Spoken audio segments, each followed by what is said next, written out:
Osvaldo Graciani, desde la ciudad de Miami, bienvenido a Migrantes Exitosos. Gracias, Douglas, gracias por la invitación. Estoy contento de estar aquí, de hablar contigo.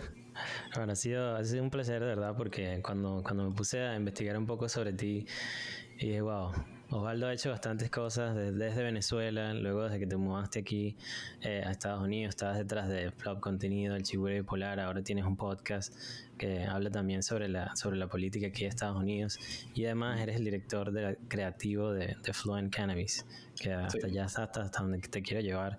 Pero para los que no te conocen, descríbete un poco de quién es Osvaldo Graciani.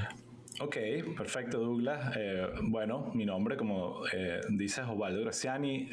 Yo soy venezolano, nací en el año 1979 en Caracas y básicamente mi carrera ha sido, digamos, un poco multidisciplinaria, pero bastante centrada en el tema de desarrollo creativo y usar lo que se llama en inglés Creative Development para generar conexión con audiencias, marcas, productos, etcétera. Es como que de alguna forma en una carrera que he pasado por muchas etapas que todas tienen su encanto, creo que eso ha sido como que de alguna forma lo que me define como profesional.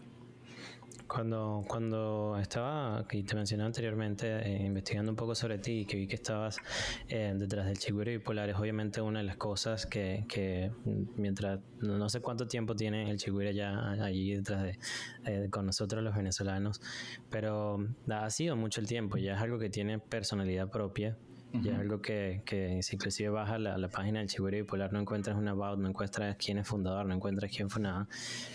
Pero podríamos hablar un poco de eso, de cómo fue que decidiste tú entrar en el Chigüire, o sea, de fundarlo, de crearlo y que después sea lo que es hoy en día. Sí, bueno, el Chigüire es uno de esos hijos encantadores que tengo. Y básicamente eso es el resultado de una compañía que todavía existe, que todavía está operativa, en la cual que sí, yo sigo siendo parte, pero no del día a día. Después hablamos de eso, que es Plop Contenido, que es una agencia creativa que yo fundé en el año 2005 con Juan Andrés Rabel, que es mi socio actual en esa compañía y con el que he sido como que mi compañero creativo en casi todo lo que he hecho en mi vida, menos el cannabis, básicamente. Entonces, cuando nosotros fundamos Plop, hicimos muchos proyectos, trabajamos para televisión, hicimos cosas muy interesantes y de las que nos sentimos orgullosos.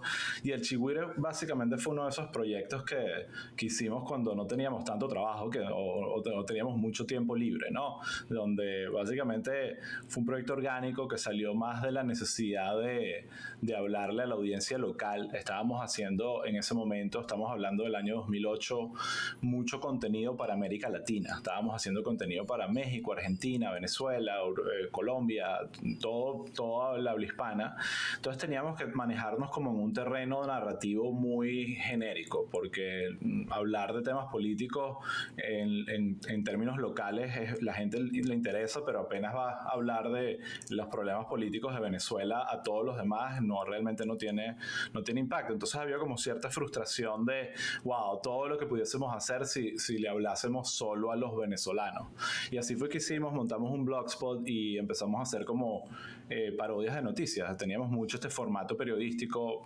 Nosotros somos fans de The Onion, que digamos es como la inspiración más clara que tuvo el Chigüire, que es básicamente usar el formato periodístico como conductor narrativo para la comedia y realmente el Chigüire fue un hijo no planificado que se convirtió en un hijo muy popular y famoso muy rápido.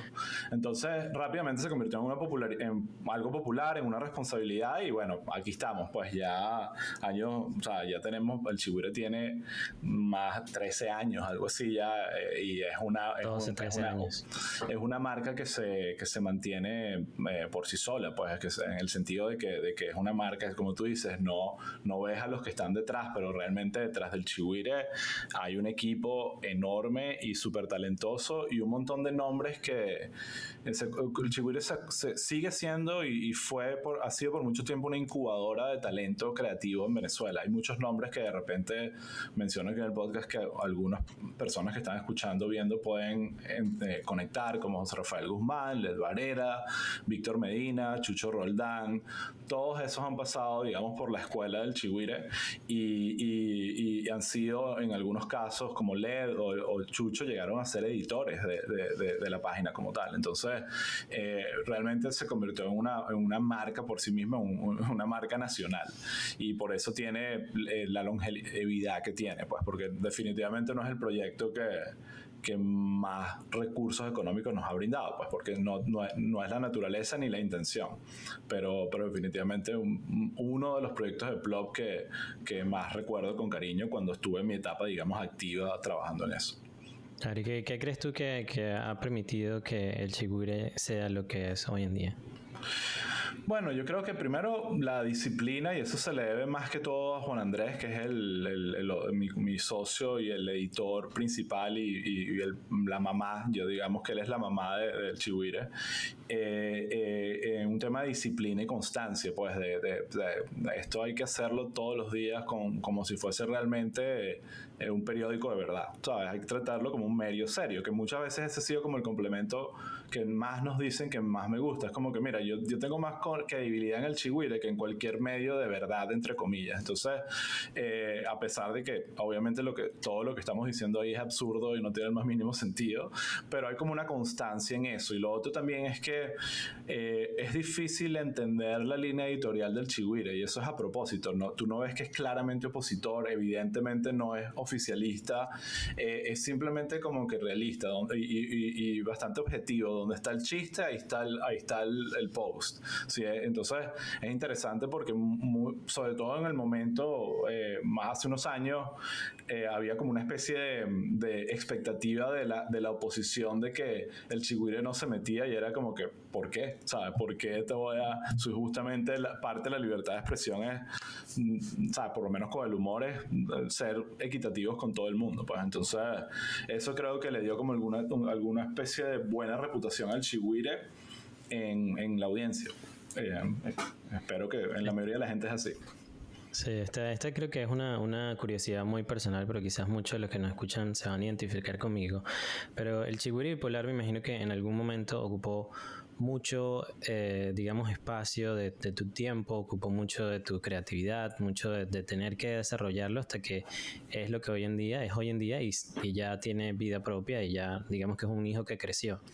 Uh-huh. En el proceso en el que me encuentro ahorita en el podcast, está en ese proceso de apenas ir creciendo y tengo personas que me ayudan y todo esto de lo que implica tú poder darle vida propia a algo. Uh-huh. ¿Qué consideras tú? ¿Cuándo es ese momento en el que tú dices, bueno, ya yo puedo echar un paso atrás y dejar que esto que está pasando ahorita siga su camino? Y eso creo que lo puedes hacer en cualquier negocio. O sea, tienes tú mismo un podcast, tienes la empresa de Plop Contenido, estás con lo de Fluent. ¿Cómo haces para tú entender este es el momento en el que lleve esto hasta aquí, me toca a mí salir de esto que estoy haciendo ahora?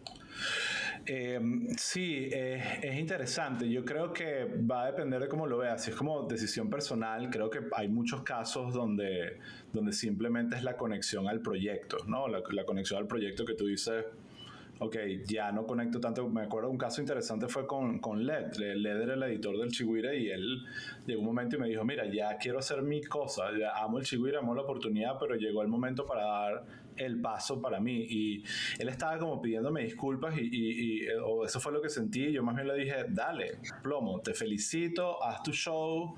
Y creo que es algo, de ahí él sacó Mi País, Tu País inmediatamente y la fama de Led explotó. O sea, fue el paso correcto. Entonces creo que es un tema como de feeling y de momento con la conexión del proyecto. Ahora, hay veces que eso va a implicar que el proyecto no continúe, y eso es importante entenderlo también. Y en el caso del Chigüire, yo creo que estoy seguro que tuve la suerte que mi socio Juan es la persona que realmente está comprometida a mantener el Chigüire en particular vivo. ¿Por qué? Porque se necesita mucho más que que sea sustentable para querer hacerlo. Hay que realmente querer hacerlo. Hay mucho de amor, cariño y de también entender el rol que toma. Se convierte, como te dije al principio, el Chigüire se ha convertido en una responsabilidad. O sea, con todo el tema de Venezuela, eso ha sido como que nuestra forma de aportar nuestro opinión o nuestro granito de arena o lo que sea al tema de la situación actual y hablar de la cuestión. Y hemos sido mucho una herramienta para llegarle a los jóvenes y para llegarle a otros países y contar la historia. Y eso le tengo mucho... y eso me abrió las puertas a mí también para meterme en consultoría política y tratar de realmente ayudar y generar cambios en el tema de democracia y libertad de expresión. Entonces se convirtió realmente como una incubadora de eso, de como tener algún tipo de, sería la palabra, como de... no sé, como de comunidad, de intención de comunidad. Sí, claro, es que han salido todos los que mencionaste allí, a todos los conozco y quisiera en un futuro tenerlos aquí en el podcast también para hablar un poquito de cómo fue ese proceso tras del Chigüire y es buenísimo saber que ha permitido que otras personas crezcan y que una de las cosas que más me gusta y que mencionaste es que permitiste que ellos cumplieran su rol dentro del Chigüire y así hubiesen tenido un rol muy importante, ya era el momento de ellos de partir. Sí. Creo que eso es lo más importante. Sí, ojo, y hay casos de casos. Pasó al revés con Chucho, que llegó un momento que nos dijo, es momento de partir, y se fue, y le dijimos, perfecto, tranquilo, hola Chucho, si estás escuchando, y después llegó pidiendo perdón, básicamente, como que encontré que es trabajar en otra compañía que no es Plop, por favor, quiero volver. Y ahorita Chucho es, digamos... Él está en el Cuartico ahí, ¿no? El Cuartico es un proyecto del Chigüire, que por lo tanto es de Plop, y Chucho, Chucho es uno de los, digamos, generales de Plop ahorita, ¿entiendes? Entonces él es una de esas personas que de alguna forma decidió hacer carrera en la compañía y eso es increíble. Claro, ahora hablemos un poco de Plop Contenido, de que es esa empresa que fundaste hace, me imagino que ya bastante tiempo también y antes que el Chigüire. Más de 16 años, increíble. Eso, ya eres casi la cuarta persona, si no me equivoco, que tengo acá dentro del podcast que ha creado empresas de creación de contenido, de marketing, y más o menos por allá en el 2010, 2012, por allí fue donde, o sea, esta también es una de las primeras empresas de compañías de este tipo en Venezuela. Sí, bueno, de contenido yo me acuerdo porque en verdad nosotros fundamos la compañía para hacer televisión. Esa era nuestra intención inicial y lo seguimos haciendo hasta ahorita. No es algo que hemos dejado de hacer, pero definitivamente es una industria que ha perdido apetito de alguna manera, ha cambiado. Entonces saltamos mucho a lo digital y plataformas digitales y las cosas que obviamente están siendo ahorita importantes. Entonces me acuerdo en ese momento, en 2005, cuando estábamos armando la compañía, queríamos ¿quiénes son ustedes? Una productora de contenido. Y la gente, ¿qué? ¿Qué es contenido? Pero explícame, una productora audiovisual, tienen cámaras y hacen videos y que, bueno, sí, dependiendo, si necesitamos cámaras, contratamos cámaras, pero ahorita estamos haciendo animación. Es como un poco la visión de lo que aquí en Estados Unidos se llama showrunner o creative development, que piensa en la idea primero y después entiende qué recursos necesitas y búscalos para hacerlos. No te quedes en una sola forma de expresión, porque entonces te conviertes en eso, una casa de animación o una casa productora. Entonces tus ideas no terminan siendo tus ideas, tú terminas sirviendo a las ideas de otro. Entonces, claro, eso también al que le encanta la fotografía, las cámaras, la producción, pero definitivamente Juan Andrés y yo estábamos enamorados del desarrollo de contenido, y eso fue lo que hicimos en Plop. Y rápidamente, estamos hablando del año 2005, 2006, hicimos este show de televisión llamado Nada que Ver para Sony Entertainment, y fue un éxito y un fracaso al mismo tiempo, una historia interesante, pero ahí mismo descubrimos como el potencial de las plataformas digitales, sobre todo de YouTube. En ese momento YouTube era otra cosa, pero era algo en el 2007, 2006, estaba como explotando, y descubrimos la viralidad de hacer contenidos nosotros mismos directo a la audiencia sin pasar por el filtro de el canal aprobando, el editor, el censor, la censura, no sé qué. Era como que había un montón de caminos que hacía que el contenido fuese muriendo hasta ser una porquería que era lo que salía al aire. Entonces ahí fue que se nos ocurrió Isla Presidencial, que fue un proyecto que hicimos de animación con el Chigüire fue la plataforma, pero lo hicimos, fue un proyecto bastante ambicioso y fue un mega éxito, fue un éxito así absoluto, fue una de las cosas más virales en ese momento y probablemente desde el punto de vista de contenido, estoy seguro que hay otros, pero una de las primeras piezas de internet de contenido viral hechas en Venezuela para la América Latina.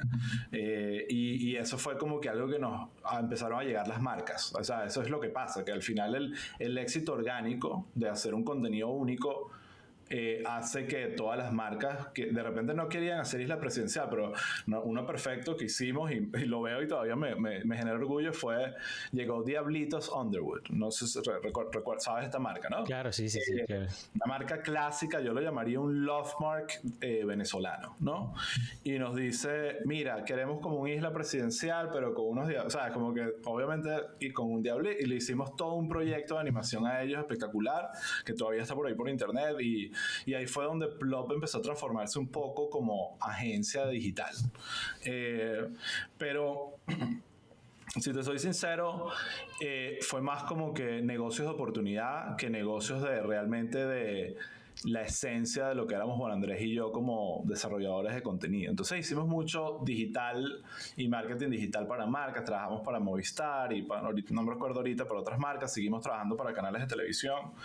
Pero era contenido lo que nos gustaba. Seguimos haciendo Isla y otros proyectos interesantes, como me acuerdo uno que Temporada de Conejos o Pero Tenemos Patria con Manuel Ángel Redondo, fue otro show de esos que fue otro éxito, sí, súper otro bueno. show divertido en una época muy distinta con el tema político en Venezuela, igual de alguna manera, y bueno, y ahí entra en la otra dimensión que sobre todo yo asumí, que fue la asesoría política, ¿sabes? Como el Chigüire, como que de alguna forma hubo gente del lado de la oposición venezolana que vio en el Chigüire como que mira, estos chamos saben llegar a la gente joven y esta gente necesita que vote, necesita conectarse con defender la democracia del país.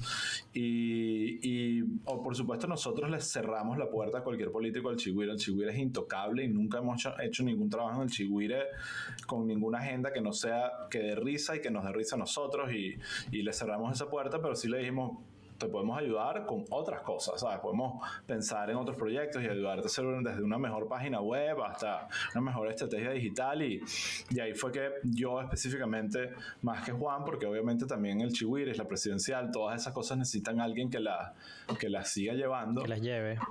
Yo salté un poco al consulting político y empecé a trabajar mucho en eso, probablemente entre el año 2011 y 2014. Entonces tuve esa etapa, igual yo seguía en Plop, haciendo muchos proyectos en Plop, hicimos Pero Tenemos Patria, hicimos Temporada de Conejos, hicimos otras cosas más para canales de televisión que realmente no vale la pena mencionar. Y en el 2014 decidí, ¿sabes? Mi esposo y yo quedamos embarazados y llegó el momento de entender realmente que nuestra vida no solo nosotros, sino la de otra persona, y ahí fue que decidimos como tomar la decisión de emigrar y nos vinimos a Estados Unidos, aquí a Miami, y desde entonces estamos aquí. Y bueno, la historia continúa, pero te dejo para que sigas haciendo preguntas. Está bien. Cuando llegues acá a Estados Unidos, ¿sigues formando parte de todas las empresas que habías creado allá en Venezuela? Totalmente, y técnicamente sigo formando parte, no tengo un rol operativo ni un salario, porque mi dedicación, digamos, de tiempo ahorita es absoluta a la industria del cannabis, pero yo vine a Estados Unidos hace 7 años con la intención de continuar. Nosotros estábamos haciendo mucho, Isla Presidencial es un buen ejemplo, Temporada de Conejos es un buen ejemplo de proyectos que estábamos haciendo con financiamiento de compañías como Google y YouTube y compañías con las que teníamos que reunirnos aquí en Estados Unidos, ya sea en Miami o ya sea en Los Ángeles. Entonces ya había una dinámica de venir a este país, entenderlo y ver que profesionalmente era el lugar para seguir creciendo. Y creo que obviamente llegar a Miami, el drama que sufren todas estas personas que trabajan en contenido, sobre todo en cosas como la que nosotros hacíamos, era lidiar, ¿a dónde voy? Bueno, ¿tienes Telemundo o tienes Univisión?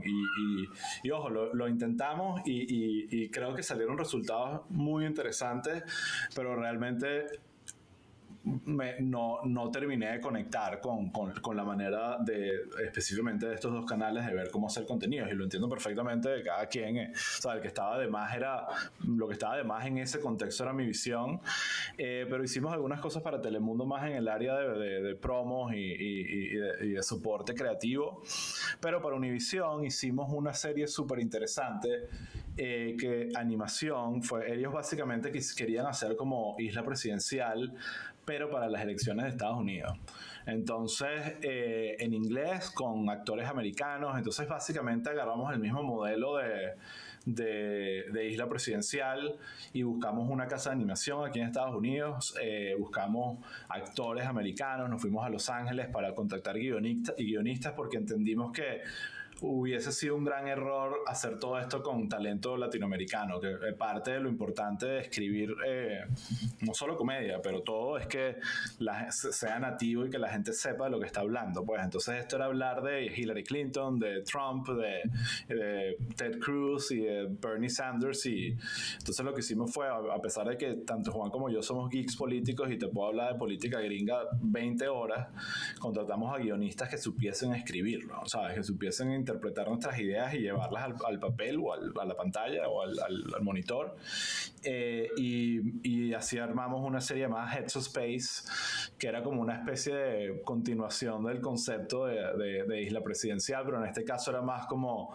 los candidatos presidenciales de las elecciones de 2016, que eran Hillary Clinton, Ted Cruz, Donald Trump, por supuesto, Jeb Bush, etcétera, etcétera. El mundo iba a estallar y básicamente los mandaban a ellos como para poblar Marte y sobrevivir en Marte y repoblarla. Entonces era como un poco Isla Presidencial en el espacio. Ese era como que el concepto. Y el problema de Univision es justamente, hay un término que un profesor de comunicación social nos decía mucho, y lo entiendo perfectamente cada día más, que el medio es el mensaje. Y es tan clave entender que no solo importa el contenido de lo que estás diciendo, sino quién lo dice. Entonces, cuando era Univision diciendo tenemos esta serie en inglés de política gringa, el público americano lo vio como una serie más de una telenovela más de Univision, y entonces fue difícil romper esa barrera, a pesar de que Univision lo puso en sus plataformas. Entonces la audiencia de Univision son señoras de 75 años, inmigrantes que no saben hablar inglés. Entonces hubo como un error estratégico de mi parte, a mi parecer, de Univision, de colocar eso en plataformas que incorrectas, y ahí está muy, muy importante entender lo importante que es alinear un buen mensaje con el medio correcto. Entonces, igual la serie tuvo muy buena acogida y la pusieron en Facebook y agarró vuelo, pero nosotros sabíamos por detrás, por el equipo que armamos y la calidad del show y el tema político que en Estados Unidos, que ha podido tener muchas mejores oportunidades de éxito en unas plataformas que no fuesen las de Univision. Correctas y quizás americanas, y que pudiese llegar a otro tipo de personas. Mencionabas allí que actualmente, bueno, estás relacionado y eres el director creativo de Fluent Cannabis Care, que parte de cuando estábamos contactando a personas o alguna empresa que tuviese alguna relación con hispanos aquí en Estados Unidos, que estuviese relacionada al cannabis, porque cuando grabamos el episodio número 23 de aquí del podcast con el doctor Cristian Ular, que hablaba sobre el cannabis y su uso medicinal, ese episodio estuvo muy relacionado a Chile, que es donde él vive, pero no teníamos una persona referente acá en Estados Unidos, y la gran mayoría de la población, de los que escuchan el podcast, viven acá en los Estados Unidos.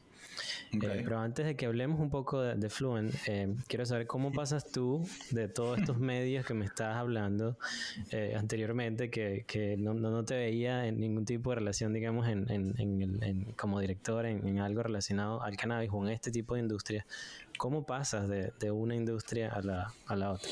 Sí, excelente pregunta, y sabía que venía, y es interesante, es un cuento muy interesante porque una cosa llevó a la otra, y creo, voy a empezar por algo puntual que tiene que ver con algo que yo he descubierto con los años, porque esa pregunta me la he hecho yo mismo también, porque yo estaba muy contento en Plop y haciendo mis proyectos. Pero volviendo al tema incluso del concepto de este podcast, el tema de migrar es algo que es una experiencia distinta para cada quien, pero requiere para todos una metamorfosis y una transformación. Hay una parte de transformación y hay partes que implican dejar ir algunas cosas y transicionar a otras cosas, y yo creo que parte de el migrante exitoso, no solo en el tema de profesional, sino de migrar, realmente es el que se adapta a la sociedad que migró, y el que entiende que mi rol ha cambiado y que lo que yo tengo que aportar aquí en este lugar, para bien o para mal, es distinto a lo que yo tenía que aportar en Venezuela.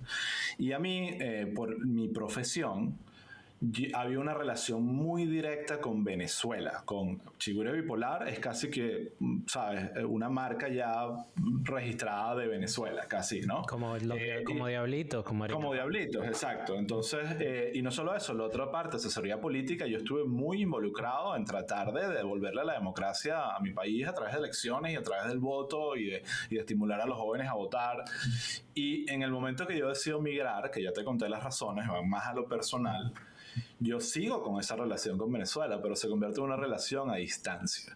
Y Plop sigue ahorita abierto en Venezuela, pero también tenemos operaciones en México. Juan se vino a vivir también a los Estados Unidos, entonces todo ha cambiado mucho, y yo sin darme cuenta me fui desconectando del día a día, porque eso le pasa a todo el mundo, y sobre todo cuando tu responsabilidad es hablar de política, hablar de qué está pasando, a cuánto está el dólar.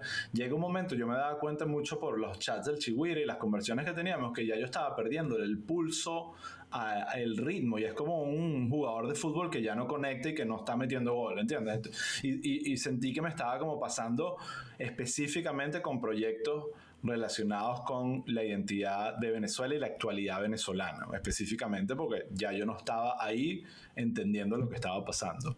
Empezamos a hacer otros proyectos, a desarrollar otros proyectos alternativos. Yo también, te confieso mucho, yo estaba interesado en integrarme profesionalmente a la sociedad, y yo lo que sentía era que yo, digamos, al aparato comercial americano, de poder lidiar con, y cuando digo eso no es solo con americanos, cuando Fluent es multicultural, pero tengo que hablar con colombianos, con gringos de Tallahassee, con gringos de Michigan, con gringos de Pensilvania, y entonces se convierte en algo, la CFO nueva es brasilera, se convierte como sobre todo porque es Miami, como un clash cultural muy interesante y muy rico, del cual aprendes demasiado.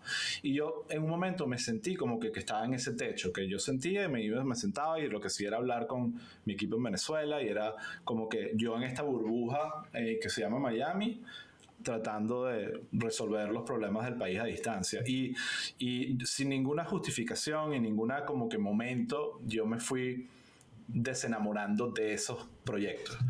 En un momento me llama una productora y me dice: necesitamos a Plop, estamos haciendo un documental sobre una compañía de cannabis en Florida, que son estos dos socios increíbles, tienes que conocerlos, uno de ellos es venezolano, y tiene una compañía de cannabis. Y yo en ese momento, y yo te confieso, en ese momento ya yo era consumidor de cannabis, o sea, normal. Yo dije, ¿qué? ¿Cannabis en Florida? ¿Cómo es eso? Ya, yo no entendí, yo sentí que eso era como que un invento, o sea, no lo tenía muy claro, te confieso. Estaba recién llegado también un poco, no recién llegado, pero, ¿sabes? 3 años todavía en un país no es suficiente para entender todo, ¿no? Pero obviamente le dije, claro, me interesa el proyecto, y Plop agarra el proyecto de hacer el documental para esta compañía llamada Knox Medical, que, hago el paréntesis para dejar todo claro, se convierte en Fluent Cannabis. Eso fue parte del trabajo que yo hice de rebranding, que podemos hablar después.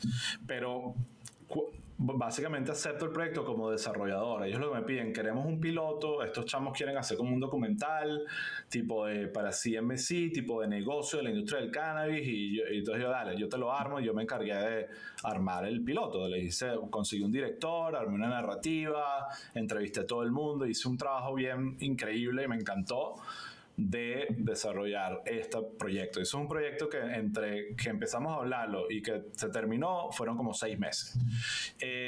Al final de todo ese proceso, ya llega un momento donde el CEO de la compañía se me acerca y me dice, básicamente, para hacer el cuento corto, me ofrece el cargo de director de marketing. Y yo le digo que no, básicamente porque yo estaba tan aferrado a Plop que casi que fue un chiste, como que, vale, estás loco, no olvídate, o sea, yo tengo mi cosa. Y eso quedó así por un tiempo y después volvió a insistir y como que dije, ok, sabes, estoy acá, acabo de hacer un documental, esta compañía es el futuro, tengo una oportunidad ante mis ojos absolutamente increíble y por otro lado, algo aquí no está conectando.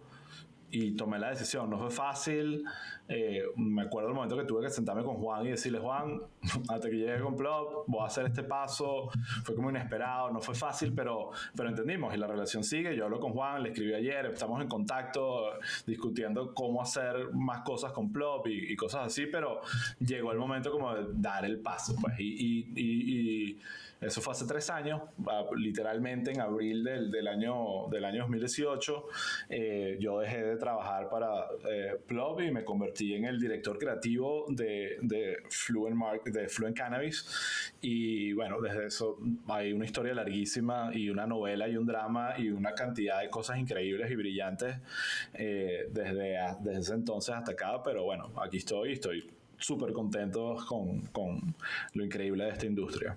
Claro, sí, es una industria que justo cuando le estaba conversando en ese momento con Cristian, que justo como tú lo dijiste, ese es el futuro. O sea, así como era el alcohol anteriormente, que no hubo un momento que lo prohibieron, y ahora la industria del alcohol, bueno, después del coronavirus, que todo el mundo estaba en casa, también creció muchísimo. Siento que va a pasar lo mismo con el cannabis. Pero ¿cómo fue el proceso? O sea, para ti que transformaste, que hiciste ese rebranding de Nox Medical a hacer lo que es Fluent Cannabis, porque sé que no solo le llegas, bueno, cuando entras a la página web, obviamente los colores, todo es súper llamativo, no tiene ni siquiera nada que ver con la típica hojita, no tiene nada que ver con eso, sino no le llegas nada más a los millennials, sino que le llegas a un montón de gente. ¿En qué te basaste para hacer tú este rebranding y pasar de la creación de contenidos a hacer un rebranding de este tipo para esta compañía? Sí, buena pregunta. Bueno, como dije antes, cuando yo llego a esta compañía se llama Nox Medical y ya por el nombre te dice que básicamente fue una compañía que se creó en el año 2015 para satisfacer la necesidad de la industria en el año 2015. Creo que por muchas razones que no vale la pena entrar en detalle, hubo falta de visión en entender en qué se iba a convertir la industria. Y crearon una marca para el hoy de hace 6 años. Cuando yo entro en Fluent, en verdad yo entro en el año 2018, ya tenía aproximadamente un año operando, pero realmente la operación era bastante pequeña en el sentido que la industria era muy nueva. Había poca competencia y los productos que habían no eran muchos. Había solo aceites para hacer vaping y gotas. Eso era lo que había, lo que era legal, lo que estaba permitido. Entonces, primero lo que te encontrabas era como un ecosistema de marcas. Yo vengo de la industria de la televisión y de la industria del cable, donde el branding es prioridad y marketing y todo es una belleza y hay mucho dinero para marketing. Y entro en una industria donde el marketing está, si tengo suerte, de último, si tienes suerte. En el mayor de los casos no existe. Y yo entré en una compañía donde básicamente no existía. Teníamos una página web terrible que no servía para nada, 0 ventas online. Una marca terrible, solo para conseguir el logo fue un parto, se lo hizo un amigo de un pana, o sea, así, y era como que estos son ejecutivos con mucho dinero. Para levantar compañías de cannabis necesitas mucho músculo, pero no necesariamente son personas que entienden el marketing y el valor de las marcas. Pero tuve la suerte de que el CEO de ese momento y el CFO de ese momento, que eran los fundadores, eran personas que tenían conexión con marcas. Y yo creo que eso me ayudó a establecer una comunicación con ellos y empezar esta conversación para que no solo fue mi decisión, fue una decisión que fue viniendo por muchas razones de hacer un rebranding. En un principio se pensó hacer un rebranding solo del logo, de los colores y de la tipografía y de la estética y como la personalidad de la marca, pero nos dimos cuenta rapidísimo que había que hacerlo, era como borrón y cuenta nueva, nombre nuevo, todo nuevo. Me acuerdo que yo investigué bastante porque había mucho temor de que la compañía ya estaba operando y teníamos tiendas todas listas como Knox, y es como que es un trabajo que no se lo desea a nadie, hacer un rebranding de una marca que está ya operando, porque requiere yo ponía la analogía, es como reparar un carro sin que se detenga, ¿sabes? Tienes que, mientras estás rodando, tienes que poner a alguien afuera amarrado a alguien, ¿sabes? Como que no puedes parar por mil razones, porque es un negocio, porque hay términos con el departamento de salud que tienes que cumplir, entonces se convierte en una pesadilla rápidamente, pero era una pesadilla que era mejor tenerla antes que después, y hice un trabajo de investigación para mostrarle que en la historia de las marcas había muchas marcas que nosotros conocemos hoy en día. Una que recuerdo ahorita es Pepsi, que tenían nombres distintos y que sufrieron rebrandings muy temprano en su desarrollo, pero tan temprano que uno ni se acuerda y que capaz ni existía. Entonces, eso fue como mi argumento. Mira, sí, ya la marca existe, pero solo tenemos 2 años. 2 años en la vida de una marca es nada, ¿sabes? Cualquier marca grande tiene mucho más de 20 años, ¿entiendes? Entonces, hubo un viaje que fuimos a Seattle, en Washington, en el estado de Washington, y fuimos con la misión de ir a ver qué había pasado con las marcas médicas, porque parte de la insistencia por dejar Knox Medical era, no, nosotros tenemos que ser la marca médica. Y llegamos a Seattle y empezamos a que ya ya pasó por ese proceso donde hubo cannabis medicinal y después hubo un proceso de legalización y ahorita hay uso recreacional y adulto. Y fuimos allá, ¿dónde están los dispensarios médicos? Ya no existen, se transformaron todos y se convirtieron en dispensarios. Y aceptamos pacientes, como también aceptamos personas que vengan que quieran hacerlo de uso adulto. Y eso fue un momento de como que, ok, este es el mandato, esto es lo que tenemos que hacer. Nosotros tenemos que crear una marca que nos prepare para la industria que viene, no para la que está hoy, porque la que está hoy va a desaparecer. Lo más curioso de lo que pasa, esa decisión se toma en algún momento de 2017 y empieza toda esta batalla y este desarrollo de branding. Tuve el privilegio de que Knox en ese momento me diera los recursos para equiparme de gente, un poco como te comentaba con el proyecto de Heads of Space. Dije, necesito gringos, esto es una marca para Estados Unidos, esto no lo voy a poder hacer yo nada más, voy a hacer un grupo multicultural aquí. Entonces me contraté a unos directores creativos gringos que han trabajado con marcas como Nike, Adidas, unos cuartos bates que son buenos en copywriting, en crear narrativas. Y eso sí, usé a mi equipo, y ahí volvemos otra vez a la conexión de talento, que yo usaba mucho de branding en los canales de televisión. Me traje a Joanna Ertel, que es probablemente mi diseñadora de branding favorita, y tuve el privilegio de usarla a ella para desarrollar Fluent. Y ella nunca había desarrollado, todo lo que yo había desarrollado era muy de televisión, de pantallas, de on air. Para ella era como un reto increíble poder empezar a desarrollar empaques y desarrollar cosas que se tocan y una marca de cannabis. Entonces ella aceptó los cambios de presupuesto necesarios para trabajar en esta industria y hicimos una marca que se convirtió en Fluent Cannabis. Fluent Cannabis se presentó o por lo menos estuvo como finalmente lista todos los detalles que se necesitaba a finales de 2019, finales de 2018. A finales de 2018, y se lanzó en 1 de mayo del 2019, porque hay un gran proceso de planificar esa transición que no quiero ni siquiera entrar en detalle, y va mucho más allá de la marca. Es todo, las tiendas, los empaques, la comunicación a los pacientes, a los doctores. Fue un trabajo que gracias a Dios ya pasó. De verdad me alegra mucho que ya no estar en esa parte del proceso, pero era necesario y fue un éxito inmediato. Las ventas aumentaron, la conexión con la gente aumentó, empezamos a desarrollar una verdadera marca de cannabis que yo la llamo híbrida, en el sentido de que sigue siendo una marca muy apetecible para el paciente. Tú vas a nuestros dispensarios y están limpios, hay espacio para sentarse, son cómodos, no hay música, digamos, estridente, están diseñados para que haya digamos, todas las generaciones se crucen en esta cuestión que es el cannabis, ¿no? Entonces eso estuvo muy bien pensado, gracias a Johanna y al equipo de desarrollo de las tiendas, y así como tú mencionas, tú ves que nuestra marca a propósito no habla de la cultura del cannabis. Primero porque la cultura del cannabis está súper poblada, la mayoría de las marcas son eso, la matica, los colores Rastafari, y creo que más bien ahí hay una oportunidad para los verdaderos desarrolladores de marcas de ganar una carrera que está muy fácil, porque la competencia que hay cada vez es mejor. Ahorita hay unas marcas espectaculares, sobre todo desarrollándose en el West Coast, pero realmente yo intencionalmente parte de mi misión es normalizar el cannabis, y para normalizar el cannabis yo tengo que salirme de la cultura del cannabis y convertirme en mainstream, ¿no? En algo que sea una marca, que hay gente que le gusta la marca porque la marca se ve linda, y mucha gente nos lo dice. Yo compro sus franelas porque yo no consumo cannabis, pero yo amo sus franelas y me las pongo. Eso es lo que exactamente estamos buscando, y eso es un poquito como que el objetivo de Fluent Cannabis, y lo vemos en nuestros pacientes. Nosotros tenemos pacientes, personas con condiciones severas que necesitan cannabis para tener una vida manejable y una vida mejor, y eso siempre es como el foco principal de lo que hacemos.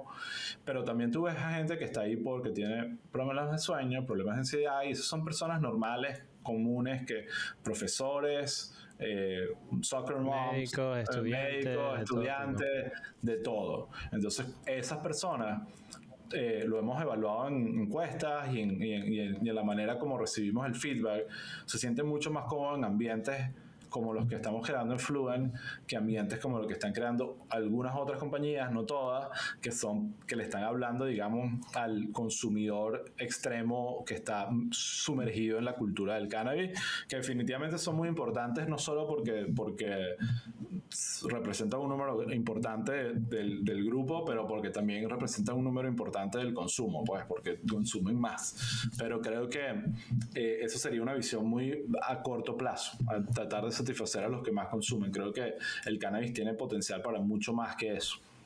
Sí, sí, me doy cuenta. Cuando entras, pues bueno, una vez a la página web te das cuenta de que no solo son los rolls, sino que están o sea, el pen, está la inyección, están las gotas, hay cremas, o sea, hay muchas cosas, muchos productos que no juro tienes que consumirlo digamos, en la vida típica, sino hay otras formas que eso también te puede ayudar. Sí, eso que mencionas, se me olvidó mencionar antes, desde ese momento yo entro a Nox ahorita, y justamente en el momento que Fluent se anuncia el 1 de mayo, y como 2 semanas antes de eso, Florida legalizó la venta de Flori de pre-rolls, ¿no? Entonces era, bueno, perfecto.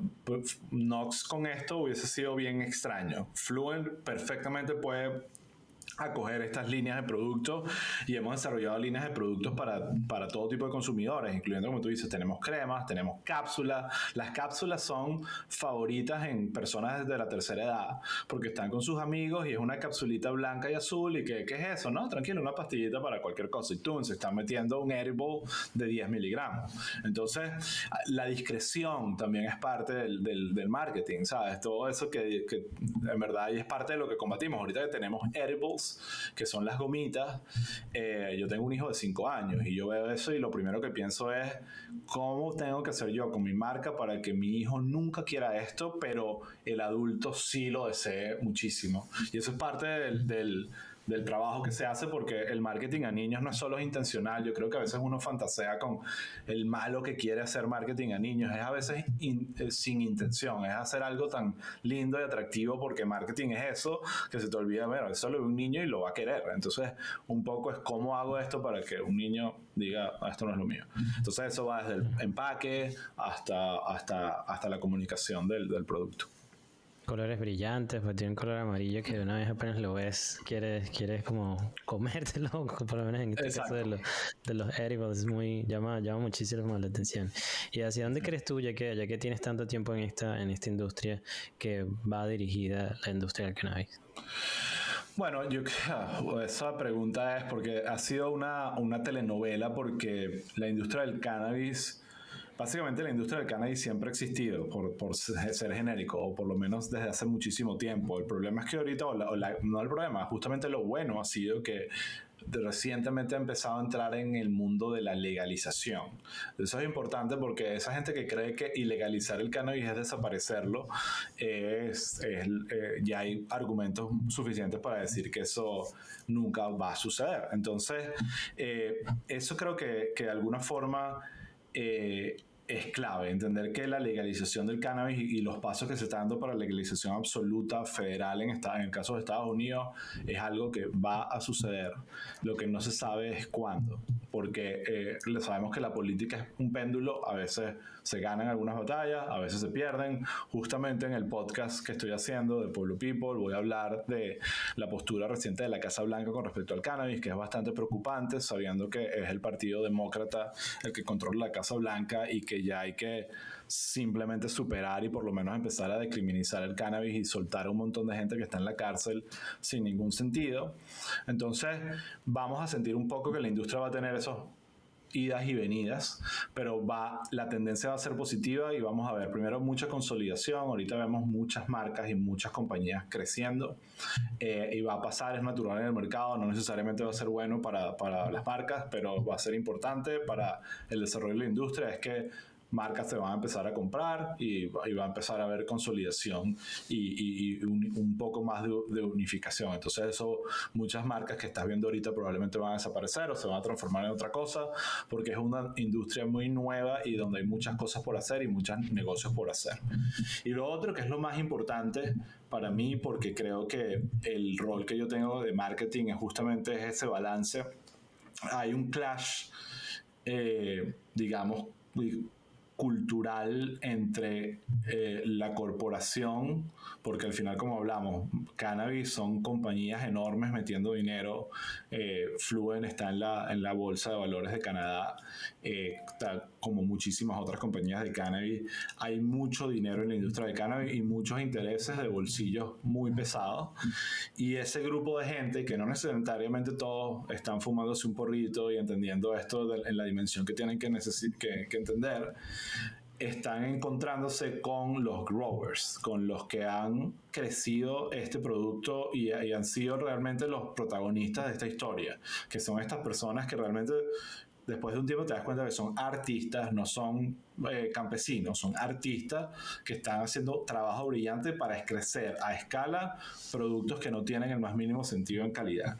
Entonces, estos growers son personas que no es que contrataron a un tipo que crecía lechugas para que creciera cannabis ahorita que es legal. Estas personas que estaban en el lado del mercado ilegal porque era lo que había antes, y ahorita están viendo la oportunidad de entrar al mercado legal. Es perfecto, es lo que necesita la industria, es bienvenido. Todos salgan de las sombras, necesitamos su talento y aquí está su dinero.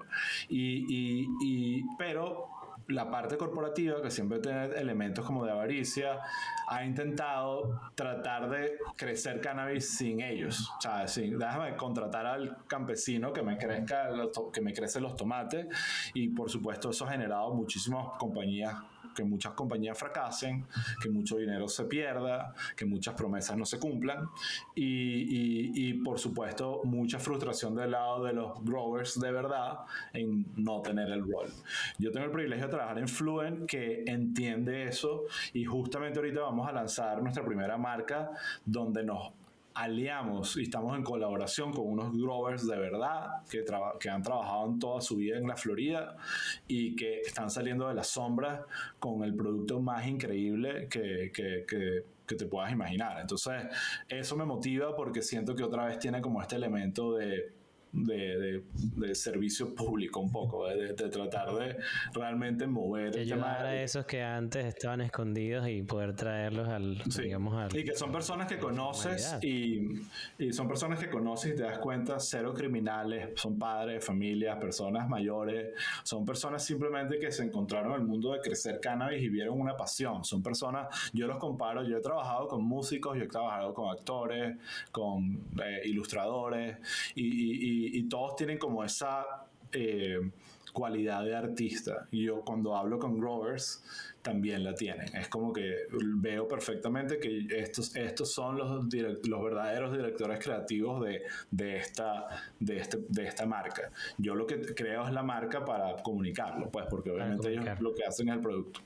Entonces eso ha sido muy interesante de entender, y creo que para allá estoy llevando un poco lo que quiero hacer, los próximos pasos en el tema de branding y marketing y desarrollo de marcas, que definitivamente es la parte que me motiva. Te apasiona y te mueve. Sí, me doy cuenta que eres un visionario, y eso me gustó muchísimo, y creo que es una de las conclusiones o de aprendizajes que puedo sacar de este episodio, que es que siempre estabas buscando que, creaste una marca con el hoy, pero siempre en algún momento tienes que buscar de pensar en que esa marca, en qué se puede convertir esa marca en el futuro, y dejar el espacio para que no tengas que pasar por este proceso de rebranding en algún momento más adelante. Pues sí. ¿Cómo creo que lo ves tú?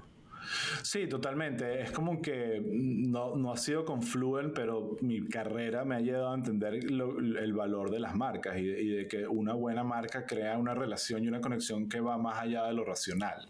Y eso me lo ha enseñado mucho la política, porque yo creo que cuando yo trabajé en política, me acuerdo de un asesor político que respeto mucho, Luis Christiansen, que ya falleció, decía que, mira, el que va a ganar las elecciones es el que gane la competencia de la esperanza, no el que prometa más trabajo, el que prometa más ingresos, más dinero, es el que gane la carrera de la esperanza. Y cuando yo entendí eso, dije, wow, las decisiones más importantes de la vida de uno, como la política, con quién te casas, son decisiones emocionales. Y eso mismo sucede con las marcas. Y por eso creo que a veces las marcas pecan un poco de ser técnicas y de tratar de ser tenemos esto, los mejores precios, las mejores... Y es como que todo eso se convierte en ruido y se convierte en nada, incluso se convierte en triggers para que la gente se desconecte de ellas o les pierda respeto. Entonces, eso ha sido interesante, ese proceso de ver cómo aplico eso en la industria del cannabis, que necesita muchísima ayuda en marcas, pero por otro lado te digo, la competencia se está poniendo cada vez mejor, porque hay unas marcas ahorita. Hace poco Jay-Z, el rapero, lanzó su marca Monogram, y sabes, cuando ves algo que tú decía como que, ¿por qué no se me ocurrió a mí? Que es gracias, esta era la marca perfecta. Es como que una belleza. Igual Seth Rogen, el actor, lanzó Houseplant, y la marca también está muy bonita. Prefiero 1000 veces la de Jay-Z como marca, pero también obviamente la calidad del producto siempre será lo que determinará el éxito de la marca. Claro, que mientras existe la competencia, pues esa competencia, si es buena, permite que nosotros los consumidores tengamos un mejor producto todavía. Sí, y dentro de todo esta historia que estabas mencionando ahorita y lo que estuvimos hablando, mencionaste solo a una persona, pero quisiera saber si durante toda tu carrera súper exitosa que has tenido, has estado expuesto a alguien, un libro, a una persona que tú digas, wow, mira, cuando yo conocí a esta persona, mi vida cambió para mejor, o comencé a tener otra visión de lo que es la vida para mí, profesional, personal. Para ver, desde el punto de vista profesional, de personas que he conocido durante mi carrera, en verdad, y esto creo que lo comenté una vez en una entrevista, pero me encanta repetirlo, hay una persona que fue jefa mío en Sony Entertainment Television. Ella sigue siendo una gran profesional, creo que vive ahorita en San Francisco, se llama Eileen Angulo, y yo he llegado a la conclusión de que esa ha sido una de las personas más influyentes en mi carrera, a pesar de que creo que ella ni siquiera lo sabe. Y es justamente por la manera de pensar y como que la manera de ser un profesional integral. Y yo me acuerdo que cuando entré a Sony, yo quería ser en el origen de mi carrera, cuando estaba, que no quería terminando la universidad y queriendo buscar trabajo, y ese momento yo quería ser el creativo de agencias. Era como que a finales de los 90, principios del 2000, esa era como mi visión. Yo quiero ser el creativo de agencia de publicidad que gane premios Cannes, ¿sabes? Esa era como que Pero me topé con la industria de la televisión dentro de las cosas que estaba haciendo y el trabajo en Sony Entertainment Television era mucho ese modelo de agencia creativo, muy hacia al impacto creativo y la creatividad estratégica. Y me acuerdo que a uno te entrenan en la carrera de comunicación social y también la industria de la publicidad te entrena para, okay, un director creativo es un copywriter o un diseñador gráfico o director de arte que se convierte en director creativo. Esos son los dos caminos para llegar. O tú escribes muy bien y eres creativo en la manera que escribes, o eres un diseñador que eres creativo en la manera que te expresas visualmente. Visual. Y yo decido que yo me voy por la mental, la de escribir y pensar ideas y conceptos y cosas que gusten. Entonces, cuando yo llego a Sony, ese era mi skill set, ese era como mi talento, era lo que yo sabía, yo era un creativo. Yo me acuerdo que me mandaron a hacer una prueba que era un guión y les encantó mi prueba porque no había ningún trabajo más allá de escribir, ¿sabes? Y cuando Eileen me dice, ¿tú sabes editar? Y yo dije, no, nunca he editado en mi vida. Hay un editor para eso, como hay un diseñador gráfico y es otra gente que hace lo que yo escribo. Y yo dije, no. Aquí tú te tienes que encargar de tu pieza de principio a fin. Va a haber gente que te va a ayudar, te vamos a poner a diseñadores, te voy a enseñar a editar. Aquí hay un profesor que te va a enseñar a editar, pero tú vas a montar tu pieza y tú la empiezas y la terminas.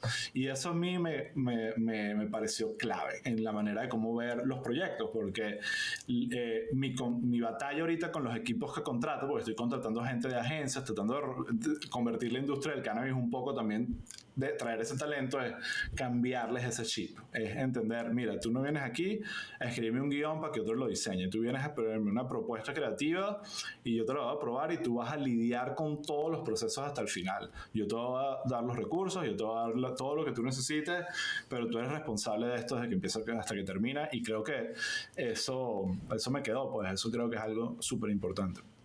Wow, creo que es algo que he aprendido solo, no, ahora que lo escuchas, me ha pasado justo aquí con el podcast de cuando contraté el editor, el editor de audio, que siempre es, ok, el podcast es mi personalidad, obviamente, pero también me gusta preguntar como, hey, trae ideas, ¿qué crees tú que podemos hacer? Si cortamos algunas cosas y las ponemos adelante o lo hacemos al final, cambiamos el outro, cambiamos el intro, y creo que también saber si la persona con la que estás trabajando como que el feedback es súper importante en cualquier tipo de proyecto para que sea exitoso. Es lo que he podido aprender en este corto tiempo, ya casi 6 meses, 8 meses con el podcast. Y ahora para finalizar, quisiera escuchar de tus propias palabras, ¿qué es el éxito para ti?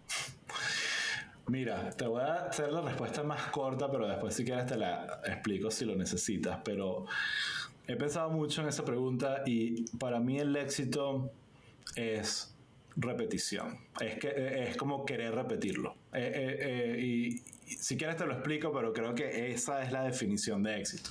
Y es obvio, porque es algo tan bueno que quieres que vuelva a suceder y quieres seguir insistiendo en él. Cuando no hay éxito, se queda ahí, o sea, se acabó y vas para lo otro. Y creo que otro aprendizaje, porque estos cuentos, ya yo tengo casi 20 años en mi carrera profesional haciendo cosas creativas, muchísimas cosas que te conté hoy, otras que no, pero podrían ser el triple de horas de contándote de todos los fracasos y todas las cosas que no fueron para ningún lado, pues.